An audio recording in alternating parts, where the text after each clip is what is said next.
नाज़रीन कराम, रहमत रमज़ान नशरियात में आपका एक मरतबा फिर खैर मकदम है। वक्त हुआ है बहुत ही प्यारे सेगमेंट जिसका नाम है IDS नात अकेडमी। प्यारे बच्चों, अस्सलामु अलैकुम वरहमतुल्लाहि वबरकातुहू। नाज़रीन कराम, जैसा कि आप देख रहे हैं कि हमारे साथ जो शख्सियत तशरीफ़ फरमा है, मेहमान सनाखा हमारे अल्लामा हाफिज़ मोहम्मद बिलाल कादरी साहब, जिनसे आज हम बहुत सारी प्यारी प्यारी बातें सीखेंगे, सुनेंगे, समझेंगे और अल्लाह करे ये सब अमल करने वाले बन जाएं तो यकीनन एक कामयाब सनाखा ज़ाहिरी एतबार से इंशाअल्लाह वो इन्हीं खुश इल्हानी के साथ पढ़ने वाले बन जाएंगे इंशाअल्लाह। क़िबला हाफिज़ साहब, सबसे पहले आपको अस्सलामु अलैकुम रहमतुल्लाहि व बरकातुहू। जैसा कि हमने फर्स्ट एपिसोड में पहले प्रोग्राम में बताया था कि भाई हमारे प्रोग्राम का ये फॉर्मेट रहेगा, तो आज कौन से कलाम का इंतखाब किया है? मैं चाहूँगा सबसे पहले कलाम आप पढ़ें और इसके बाद फिर हम इनसे भी सुने, मिल के भी पढ़ें, उस पर बातें भी हों, सीखने सिखाने का मरहला भी हो। मेरी तो ख्वाहिश हमेशा से यही रहती है कि बुज़ुर्गों के कलाम से इब्तिदा हो। क्या बात है, आला हज़रत की तो बात ही क्या है। और जब बंदा पढ़ना इनको शुरू करता है ना, तो बहुत सी चीज़ें तो सीखने से आती हैं। बहुत सी चीज़ें जो अताई होती हैं ना, अल्लाह तबारक व तआला ने इनके लिखे हुए कलामों में वो बरकत डाल दी है, वो इन कलामों के साथ आती हैं। अल्हम्दुलिल्लाह। क्या बात है, सुभान अल्लाह। और ऐसा मैंने देखा है अल्हम्दुलिल्लाह। एक तो होता है मुशाहिदा, एक तो होता है तजुर्बा। अल्हम्दुलिल्लाह अल्लाह पाक ने इसकी बरकत से नवाजा भी है। तो मैं चाहता हूँ कि उसी सिलसिले को हम आगे बढ़ाएं जो हम पहली क्लास से लेकर चले हैं। क्या बात है, कौन सा कलाम सुना रहे हैं आज? आज हम कलाम सुनते हैं सबसे औला वाला हमारा नबी। नाज़रीन कराम, ये तो वो कलाम है कि मैं समझता हूँ कि हमारे घरों में अल्हम्दुलिल्लाह बच्चा जब पहली मर्तबा नाते पाक पढ़ने का शऊर हासिल करता है ना, वो कहता है कि भाई सबसे पहले मैं ये वाला कलाम पढ़ूँ, सबसे औला व आला हमारा नबी। तो उसी तसलसल को आगे बढ़ाते हुए हम इसी कलाम से हमारी इस IDS नात अकेडमी को आगे लेकर चल रहे हैं। क़िबला हाफिज़ साहब, बस अब बगैर किसी ताख़ीर के सुना दीजिए। सबसे औला आला हमारा नबी, सबसे औला आला हमारा नबी, सबसे बाला वाला हमारा नबी, सबसे बाला वाला हमारा नबी, अपने मौला का प्यारा हमारा नबी, अपने मौला का प्यारा हमारा नबी, दोनों आलम का दूल्हा हमारा नबी, दोनों आलम का दूल्हा हमारा नबी, सबसे औला आला हमारा नबी। कौन देता है देने को मुँह चाहिए,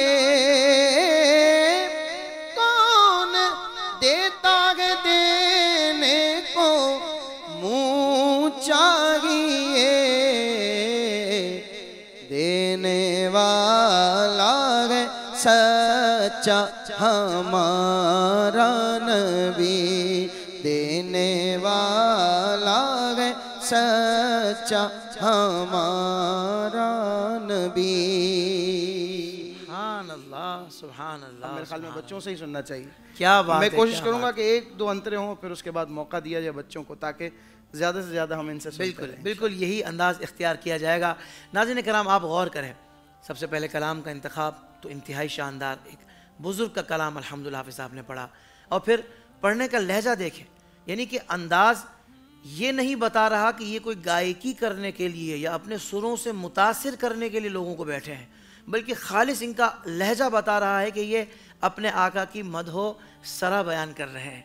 ये जहन में होगा ना, यकीन माने कि बहुत जल्दी आप मनाजिल तय कर जाएंगे, क्योंकि आप कोई फ़न गायकी की बज़्म में नहीं बैठे, अल्हम्दुलिल्लाह आप ज़िक्र मुस्तफ़ा सल्लल्लाहु अलैहि वसल्लम की बज़्म में बैठे हैं, और अंदाज़ यही होना चाहिए। और कितना पाकीज़ा लहजा, आँखों को बंद करके झूमते हुए और एक बहुत ही खूबसूरत लहजे के साथ आपने हुजूर की मदह सराय की।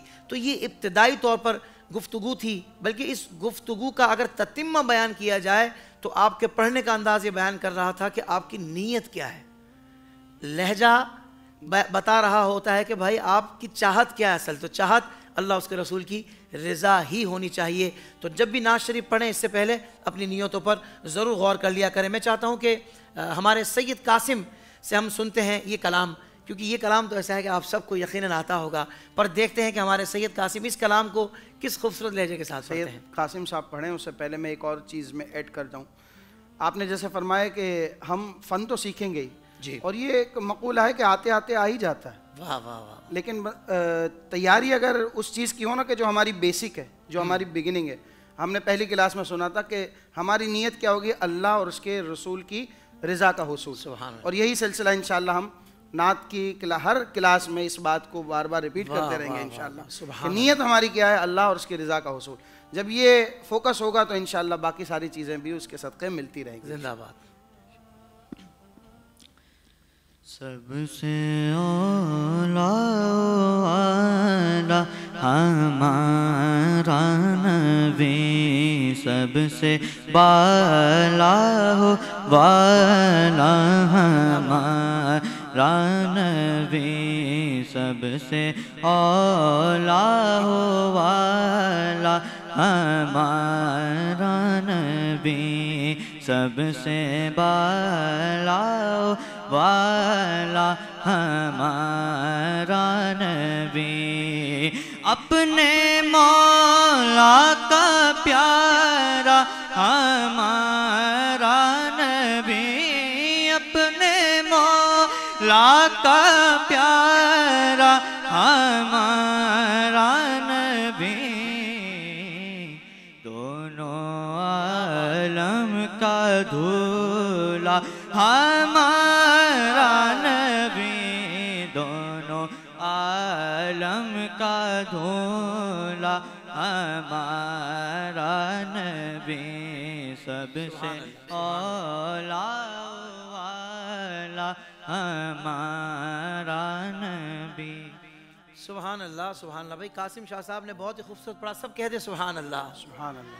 अच्छा, इसमें इस बात का ध्यान रखा जाए कि लफ्ज़ ना टूटे।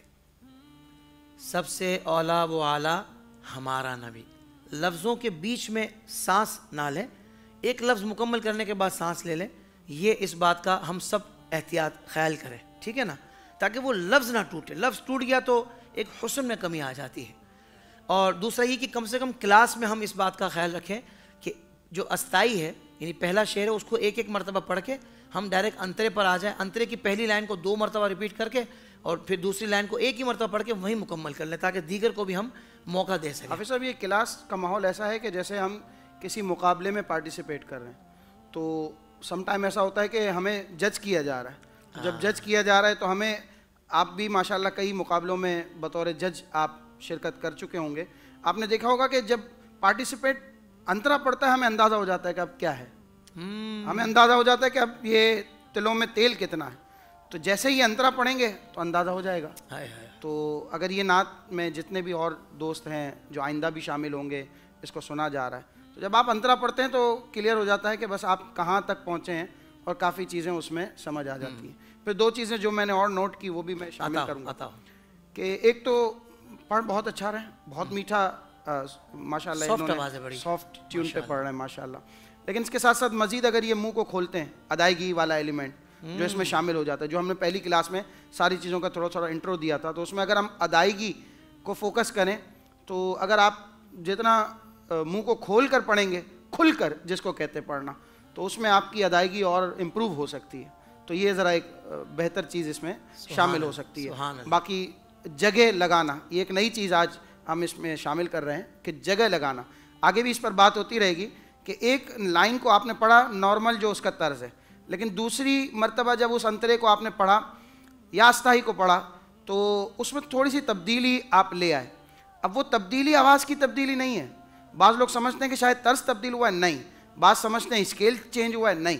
बल्कि ये आवाज़ जो चेंज आपको महसूस हो रहा है, ये एक्चुअल है जगह लगाना।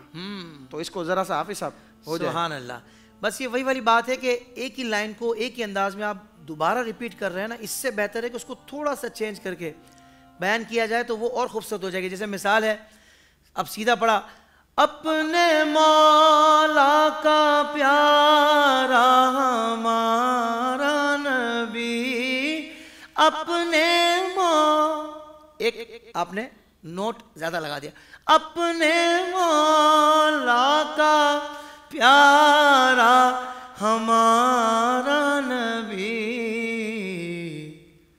ये बड़ा आपने बड़ी अच्छी खूबसूरत जगह बोली। मैं चाहूंगा उसामा सरफराज यहाँ बैठे हैं, डायरेक्ट अंतरे से आपने आना है, अंतरा सुनाना है इस कलाम का कोई भी। कौन देता है देने को मुँह चाहिए, कौन देता है देने को मुँह चाहिए, देने वाला है सच्चा हमारा नबी, देने वाला है सच्चा हमारा नबी। क्या बात है, सुभान अल्लाह। एक चीज़ मेरे जहन में आई, उसामा पढ़ रहे थे, कोई ऐसा टिप भी आज दें, सुर पे कायम है लेकिन होता ये कि कभी कभी सुर से उतर जाता है जी, दोबारा उस पर आना है, तो इसके लिए कोई ऐसी चीज़ बताएं आज बच्चों को। भाई देखें, ये तो एक बड़ा मुश्किल मरहला होता है कि बंदा सुर से उतर जाए और दोबारा उस पर आ जाए, ये एक बहुत मुश्किल मरहला होता है। वैसे ये होना चाहिए, देखें सुर से ना उतरे इसके लिए एहतमाम कर लें तो मेरे ख्याल से ज़्यादा बेहतर हो जाएगा। बिल्कुल सही। सुर से बंदा कैसे उतरता है कि जब उसकी प्रैक्टिस नहीं है और उसको अपने स्केल का अंदाज़ा नहीं है कि भाई मैंने शुरू कहाँ से करना था, गलत स्टार्ट कर लिया, अब उसको निभा नहीं पा रहा तो अंतरे में जाते ही उसने सुर गिरा दिया जी। तो सबसे पहले जब आप प्रैक्टिस कर रहे होंगे ना, तो इस बात का एहतमाम कर लें कि भाई ये मेरा कायम सुर है, यानी यहाँ से मैंने शुरू करना है, और इसके बाद अंतरे से होकर जब मैं वापसी आऊँगा तो फिर उसी जगह पर आना है, यानी उसी स्केल पर मेरा होना ये इंतहाई ज़रूरी है। क्योंकि बाज़ औक़ात ये होता है कि देखें हर ज़ौक़ के लोग बैठे होते हैं महफिल में, तो कहीं आप ज़रा सुर से उतरे ना तो फिर उनका ज़ौक़ भी बेचारे का आगे पीछे हो जाता है। हालांकि होना नहीं चाहिए, होना नहीं चाहिए लेकिन इश्क वालों के लिए तो ये बात कोई मानी नहीं रखती। लेकिन मैं कहता हूँ कि भाई इश्क भी हो और थोड़ा फ़न से भी मैं कहता हूँ कि मार्फत हो, तो फिर उनका भी हमें ख्याल करना चाहिए और हमें अपने स्केल को कायम रखना चाहिए, और इसके लिए प्रैक्टिस सबसे अहम चीज़ है। तो सैयद आला फरमाते हैं ना, खुश इल्हान नात खानों से नाते सुननी चाहिए। सुभान तो खुश इल्हानी उसी वक्त आएगी जब आप इन चीज़ों का भी बड़े कराइन के साथ ख्याल रखेंगे तो मज़े को मज़ा आएगा। सुभान अल्लाह। फिर हमारे उसामा जब पढ़ रहे थे ना, तो इसमें एक बात मैं ज़रूर हाईलाइट करूँगा, चूँकि हमारी आदत बनी हुई होती है ईको पे पढ़ने की, तो आप ये माइंड बनाकर पढ़ें कि भाई मैं ईको पे नहीं पढ़ रहा, मैं बग़ैर ईको साउंड के पढ़ रहा हूँ। जैसे अब मैं बग़ैर ईको के पढ़ के बता रहा हूँ, कौन देता है देने को मुँह चाहिए, कौन देता है देने को मुँह चाहिए देने। अब इसमें क्या है कि आप गले से इको ना बनाएं, आप इसको बिल्कुल स्ट्रेट पढ़ें, पोलाइट पढ़ें बिल्कुल।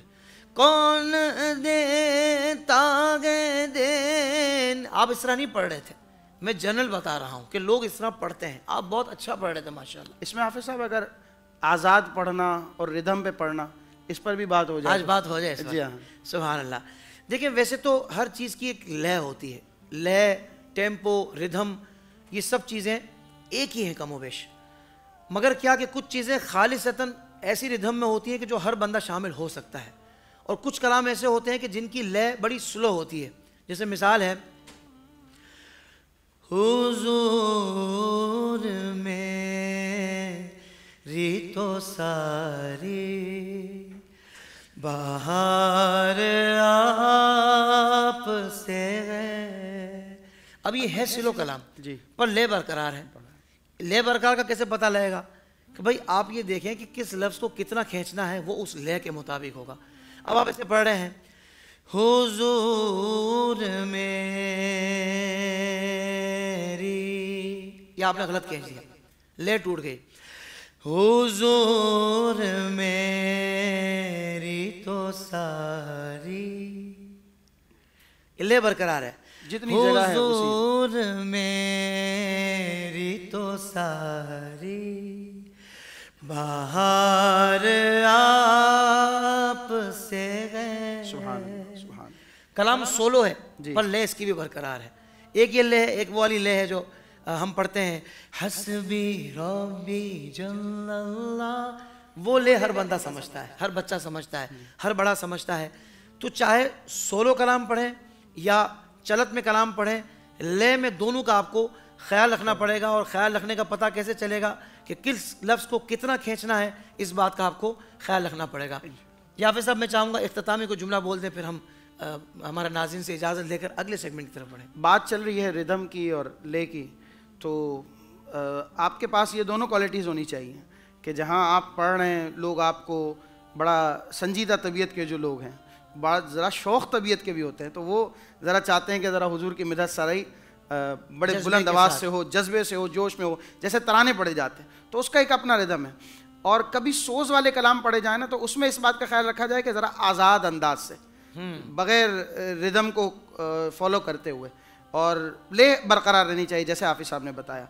और जब आप बात कर रहे हैं जोश की, मीलाद वाले कलाम है, आप ये तो माशाल्लाह आपका खासा भी है माशाल्लाह, तराने हों, मीलाद हों, तो उसमें ज़रा बच्चे बहुत ज़्यादा इसमें इन्वॉल्व हो जाते हैं, जज्बात में भी आते हैं, तो ज़रा बच्चों को भी साथ लेकर चलना होता है। और बच्चों के ज़ौक़ को ज़रूर मद्देनज़र रखा करें। महफिल में जब जाए ना, ये छोटे छोटे बच्चे ये सरमाया है, ये आगे जाकर यही स्टेज को संभालेंगे, तो जब आप जाए ना तो बस इनका ख्याल रखा करेंगे। मैं समझता हूँ कि आखिरी इख्तितामी जुमला यही होना चाहिए कि जब आप पढ़ रहे हो ना, तो अल्लाह और उसके रसूल की रज़ा का हुसूल तो ये आपकी अव्वलीन तरजीह होगी, लेकिन साथ साथ बच्चों को भी साथ ले लिया करें। जब वो शामिल हो जाएंगे ना, तो फिर वो आपको, आपकी महफिल को ऐसा ऊपर ले जाएंगे, और वो जब अपने बाबा से फरमाइश करेंगे ना, बाबा ये इनको सुनना है, तो फिर आपका दिल चाहेगा कि मैं अब और अच्छे अंदाज से पढ़ूं। सुभान अल्लाह, सुभान अल्लाह।